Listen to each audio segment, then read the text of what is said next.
สบายดีทุกคนมื้อนี้ก็มาพบกับดาอีกแล้วเนาะดาจะมารีวิววิธีการออกกำลังกายเนาะท่าออกกำลังกายในการลดไขมันลีนไขมันนี่นะมันจะมีประมาณอยู่4-5ท่าเนาะเป็นท่าเบสิกขั้นพื้นฐานที่แต่ละท่านนะแต่ละคนสามารถเฮ็ดได้อยู่ในเฮือนของตัวเองนะแต่ละท่ามันต้องเฮ็ดประมาณ45 วิเนาะแล้วก็พัก30 วิแล้วจึงมาเฮ็ดท่าใหม่อีกจนครบท่าเนาะแล้วก็วนกลับมาเฮ็ดท่าเก่าอีก5 เทื่อ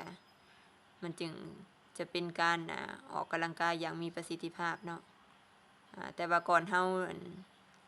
ที่เฮาจะมาออกกำลังกายนะฮะต้องวอร์มห่างกายก่อนวอร์มก็คือการแล่นเนาะการจ็อกกิ้งนะการจ็อกกิ้งในเดินนะวอร์มให้ได้ให้ห่างกายเฮาเกียมพร้อม